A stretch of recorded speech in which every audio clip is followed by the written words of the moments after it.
Hello, Internet. This is the podcast about Gotham that you deserve, but don't want, probably. Hey guys, I got these. Come on, Dave. We're doing Batman voices. Join us, brother. Yes, brother. No. I'm Ooh, Bane. I'm fighting you. I like that. I like that. One of you should be Batman. Let's put a smile on that face. I'm Batman, I never smile. Never. He just scowls all the His time. cowl. My middle name is Scowl. He scowls in his cowl. Drop the beat, yo. Scowl, wait, I mean, Batman's. Damn it. Erase that part. Batman's drunk. Do you know why I like knives? They cut things. Like your dinner. Like your dinner. What did you have for dinner, Joker? Chips. That's not much of a dinner. That's like a snack. Chips aren't very good No for wonder you, you're brother. so goddamn white. I'm keeping this, by the way. Let the fiber spread, brother. Why don't you take some nutrition advice from Bane? He knows what he's doing. Except you cover Just your look at the face. guy, he's fucking jacked. Thank you, Master Detective. No prob. Just don't break my back again, asshole. You had it coming. We'll just see who wins that rematch. Dave, maybe you could be Catwoman. Meow. It's just cat. It's just Cat, by the way. Okay. Keep that. Just What do I? don't keep it. I'll just stop. So we're gonna talk about the second episode of Gotham tonight, called Selina Kyle. So really quick, guys. Maybe on a scale of like not 1 to 10, but just your overall quick thoughts. What do you guys think? I actually like this episode a lot more than the pilot episode. I'll give it, I don't know, 7 batarangs out of 10. It was pretty good.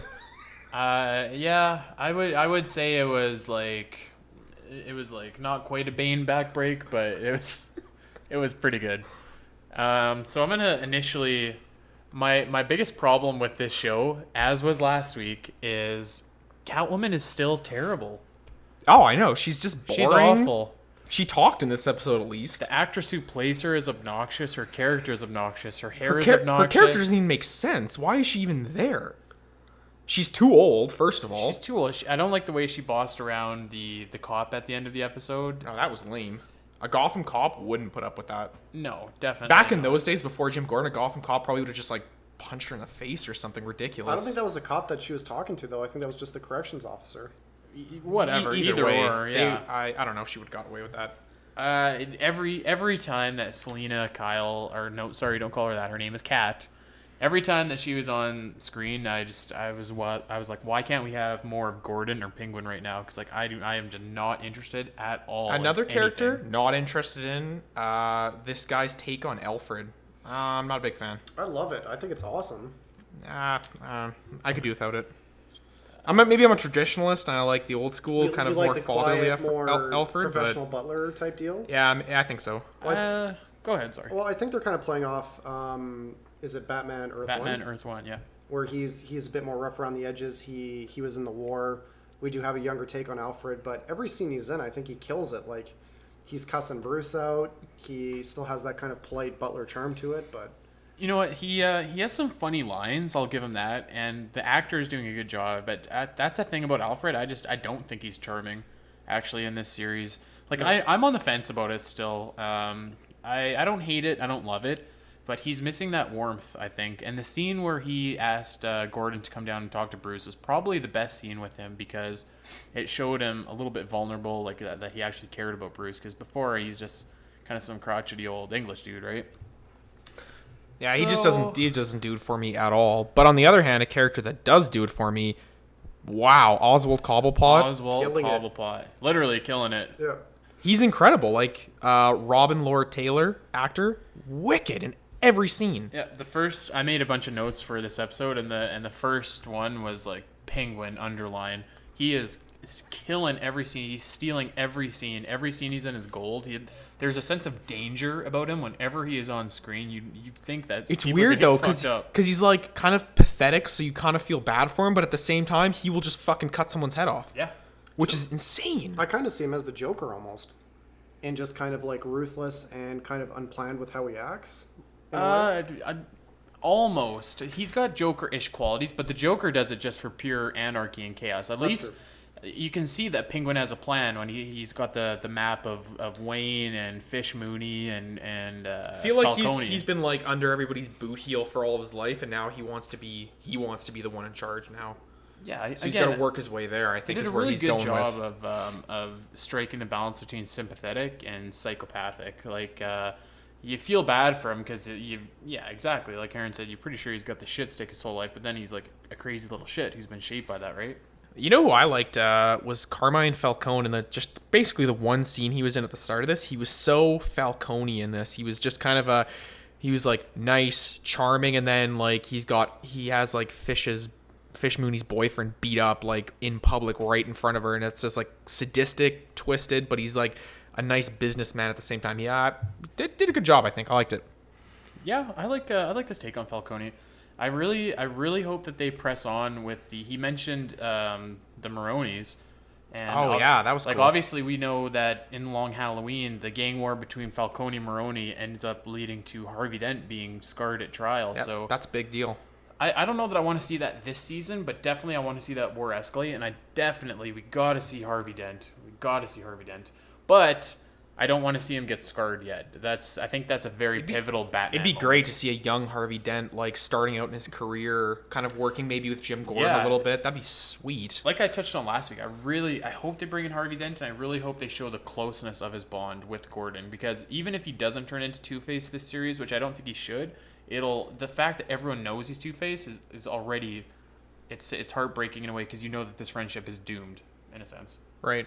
And again, the city of Gotham looked wicked again, and like it felt very alive and vibrant, and it had this weird touch of like, I got this like feel like it was like kind of a 50s style, like all the bars and everywhere they're in feel kind of like old school, but at the same time like they're not old school at all because the people look like they're very modern, but it's got that weird kind of juxtaposition going on. It's pretty cool. They're doing a good job of keeping Gotham City very older city. Like it doesn't look like a modern day city. Were you guys doing this? Like every time they do those like craning shot, like those shots of the city, I keep trying to look for like the same buildings to like see if I recognize the landscape. And in both episodes there was like this tower that was like a double tower like right beside each other that I've seen in everyone, which is kind of cool that they're actually paying attention to like the fictional layout of a fictional city. I think that's kind of neat. I think they're filming it in Chicago actually. I think it's probably filmed in a couple different big urban cities. cities. Probably Detroit. And I keep Chicago. actually looking for Gotham landmarks like Ace Chemicals or like the Amusement Mile or whatever it is. You haven't seen it yet, but I'm sure. Or like you the probably Narrows, and actually they mentioned really quick. I want to touch on Arkham Asylum. Yeah, they mentioned Arkham for the first time, that it's closed down. Yeah, which is cool. So do we see Arkham Asylum in Gotham, or does that maybe take place later? I don't think you can have Arkham Asylum without Batman. I'm gonna say I bet you we see Arkham Asylum opened at some point, but again, like not for the Joker. I really don't want to see the Joker in there. I don't want to see the Joker.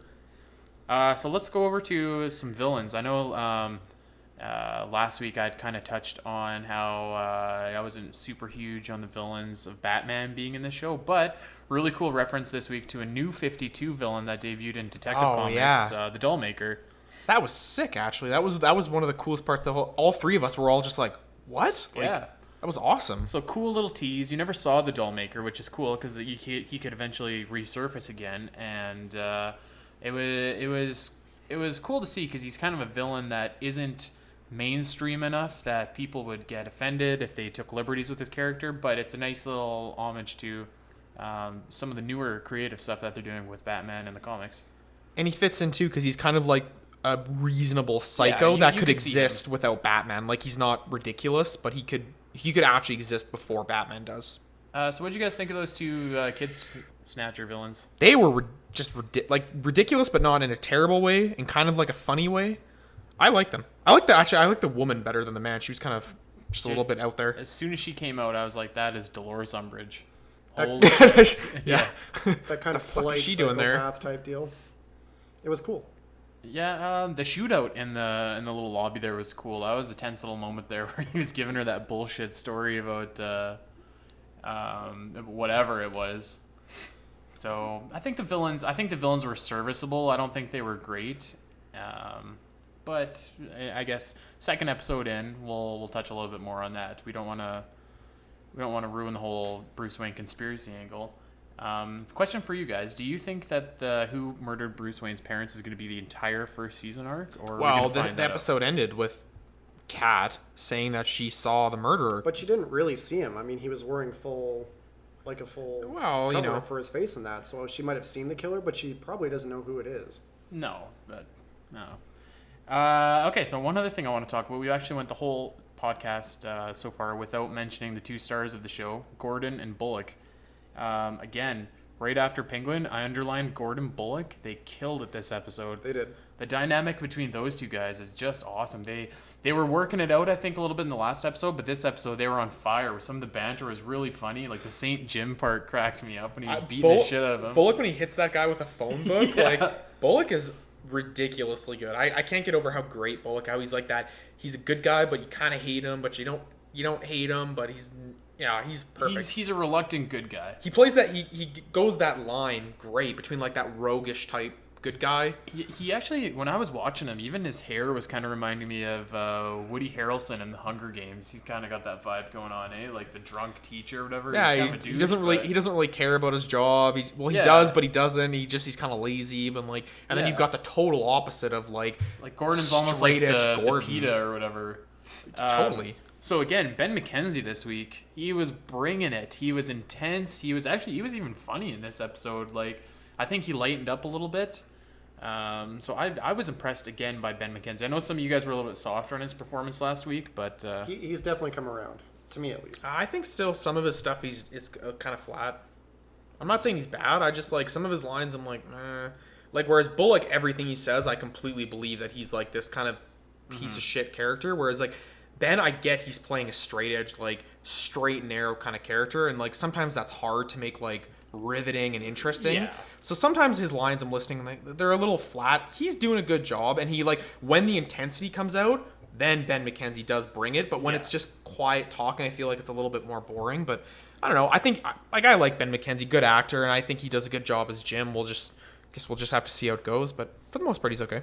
One of the things that I don't like about Ben McKenzie's portrayal about Gordon, and not necessarily his portrayal about Gordon, but the fact about Gordon, the character himself, is I was really hoping that they would, when he shot the Penguin in the last episode, he would turn around and make it known that he was not a dirty cop like that, and he still hasn't in this episode, and that's still kind of... I think the reason, though, is because like Bullock mentioned like how they would get to Barbara.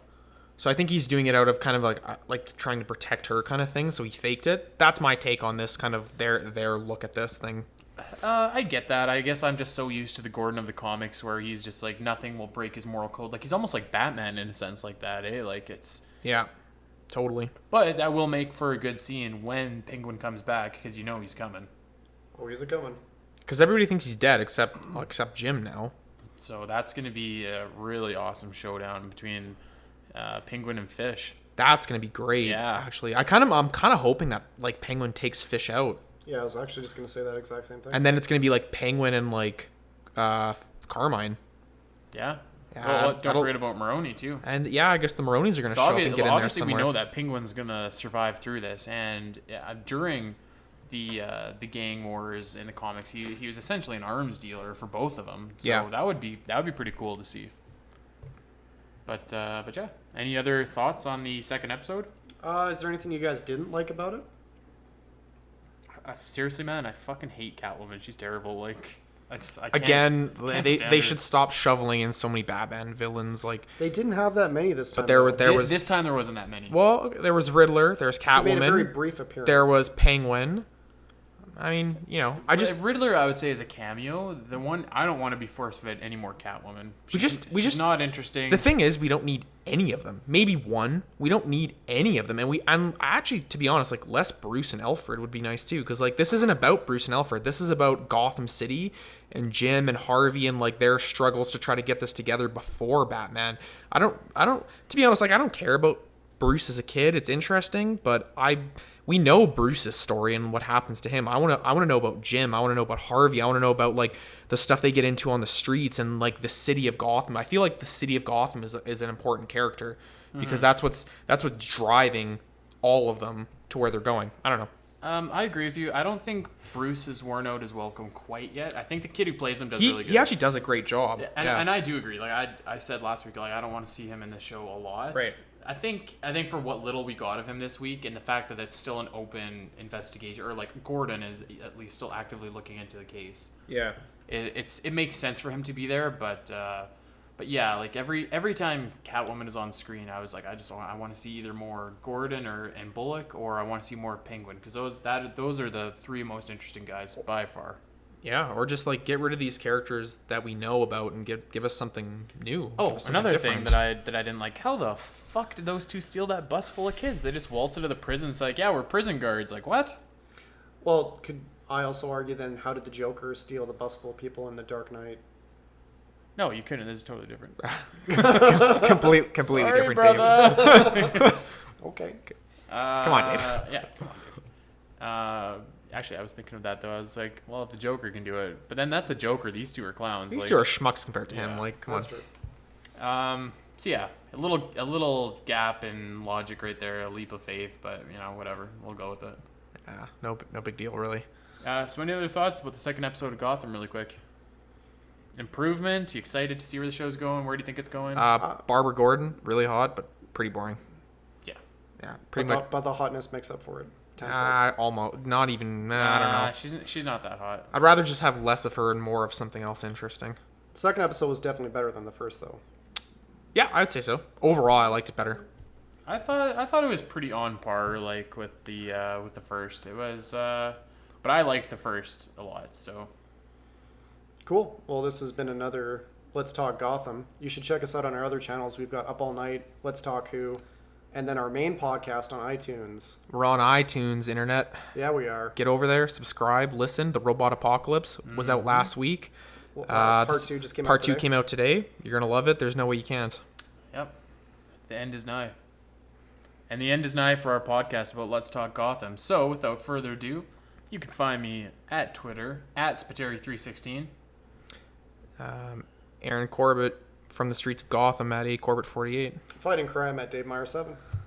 Why so serious? Thanks for listening, brothers. Yes. Is that a Batman voice? No, What were you doing, Dave? I don't know. Pathetic. We're sorry, listeners. Until next time. Good night. Goodbye. Bye-bye.